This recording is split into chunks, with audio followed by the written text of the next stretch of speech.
Good afternoon, everybody. Pleasure to be here, and certainly very nice to see some familiar faces. So, as the introduction, as Lorraine said, I'm the Managing Director of Cadoux.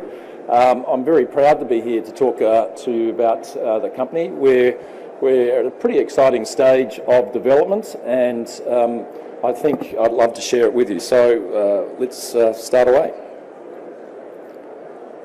Maybe.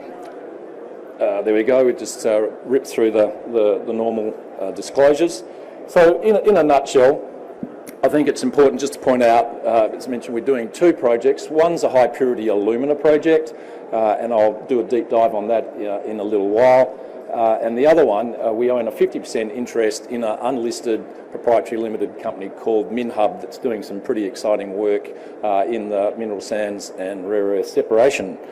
And again, I'll get into that in a bit more detail. But as a combined thing, we have a general theme, and I think that is we like to do our work.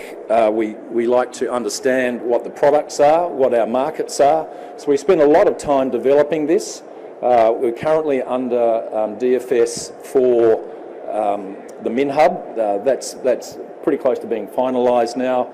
And we did a feasibility study. We completed that for the high purity alumina in 2021, and we've gone back to the books and decided that we can do it a little bit better. So we're currently doing a feasibility study for that, and are halfway through final engineering.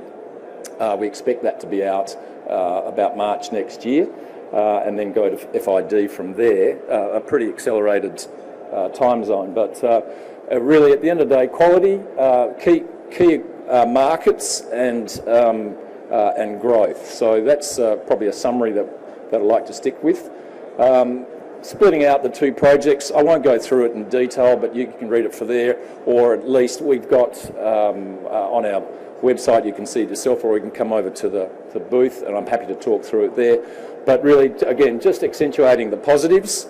The key things is that we're serious about what we're doing. We see that there's tremendous growth in the market, but it all relies 100% on the quality and, in the case of the high purity alumina, actually the purity.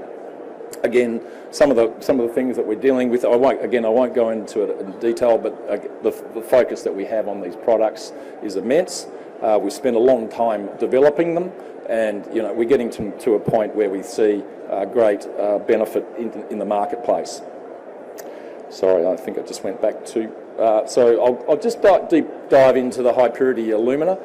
This is just a summary of the work that we've been doing over the last couple of years, culminating in our DFS results that you've got there in the light blue. Quite an exceptional set of economic numbers for an investment perspective. So quite unusual numbers, quite high for a small market cap company, and hopefully that the value of the company will pick up to the point where the NPV is justified. But you don't see IRRs of 55% all that often, NPVs that high from a product, and really the basis of these and the foundation of this is the work that we've put into the product and the delivery of the feasibility study. It stems from the fact that this product, high purity alumina, you'll have to go and have a look at the markets yourself on all of that, but it's quite rare, it's quite pure, and the applications are becoming diversified. Primary markets are batteries and LED, as I mentioned, but the key is that the production cost is around about $7,000 US a tonne, and the sale price is about $35,000 a tonne. It's an opaque market, but there is traceable evidence that these numbers exist. So that's what underpins and what is our focus with high purity alumina. So we're targeting our market. That's the key thing. In an opaque market, it's very difficult to see where the marketplace, where these volumes go. So what we've decided to do is target our markets. We're developing our own and also delivering into established markets that have higher cost and possibly lower purity product being delivered to them. Very expensive business if an end user, a customer, decides to purchase product and that's actually has to be rejected. Very expensive process. So where are we with our project? Again, just in summary, we've done the hard yards over the last 5 years. A summary just there of the items that we've ticked off, and if you go just down to the second last one, we're currently in our final studies, mentioning that we'll be completing them around about March next year, and then straight into FID straight after that. So quite a lot of work ahead of us, and then we're pretty excited about. If I can just go over now to rare earths, obviously that's a lot of discussions, getting a lot of tailwind in this meeting today, overnight, and my previous speakers have talked at length about that. We're very excited to be in the industry as well, but probably not to the point where you might expect. We're actually a third-party producer of other people's projects. We don't have a rare earth or a mineral sands project. Our whole strategy is based around third-party processing of targeted mineral sands that are high in monazite, and we'll ship them around to Darwin, where we'll be located. And sorry, there's probably a better clip. So we'll process in Darwin and pull out the rare earths, xenotimes. We'll keep control of those, and then the balance of the mineral sands can be traded probably off to China. So it's probably quite a unique thing that we're developing our own, but we see a big value and a big gap in the market, which is why we're persevering with this. So just a summary of some of the support that we're getting and why we're doing it. So really, what interests us in this market?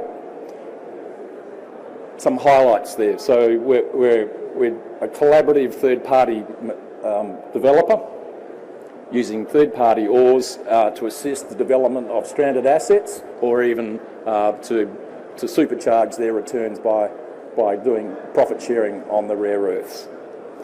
The feedstock itself is highly dependent on what the constraint minerals are, but we're targeting that to make sure that we do the value add.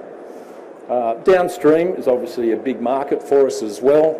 We see that there's a big opportunity there, and of course we're doing our bit for the supply chain.